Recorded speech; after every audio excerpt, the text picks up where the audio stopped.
Tired of designing fax templates from scratch? Get a professional fax in 2 minutes with a free Microsoft Word template. I will show you exactly how to find and use a free fax template in Word. Just follow these simple steps. So let us jump right into it. Start by opening Microsoft Word on your computer.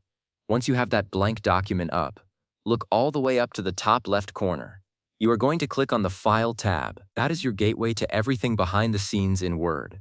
It opens up a whole new menu, so take a second to let it load. Now that you are in the File menu, you want to click on New. This is the option that lets you create a fresh document, but more importantly, it gives you access to Word's huge library of pre-made templates. This is where the magic happens. Instead of staring at a blank page, you are about to find something already built for you. Alright, here is the fun part. You will see a search bar at the top of that new screen. Go ahead and click into it and type the word fax. Then hit the Enter key on your keyboard. Word will go out and pull up every single fax template it has available. This might take just a moment to process. You will see a bunch of different designs pop up. Some are plain and simple, others have a bit more color and styling.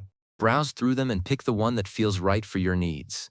Maybe you want something basic for a professional office look, or maybe you need one with extra fields for a cover sheet. Whatever you choose, just give it a click to select it. Then hit the Create button. Word will download that template and open it up as a new document ready for you to edit. Now pay close attention to this part.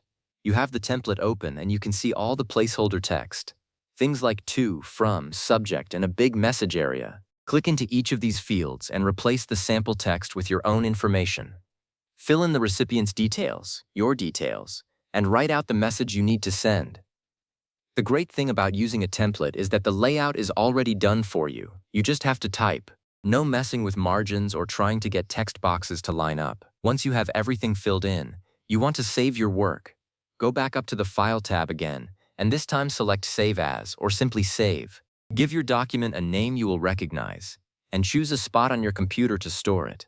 That way you have a clean copy you can use again later if you need to send another fax. And here is the really important part. Now that your document is ready, you have two options. You can print it out directly from Word if you need to use a physical fax machine, or you can send it electronically using an online fax service. Most email services will let you attach a PDF, so you might want to save your document as a PDF first for the cleanest result. There you go. You went from having nothing to having a complete professional fax ready to go in just a couple of minutes. Give it a try next time you are in a pinch. I think you will be surprised how much time it saves you.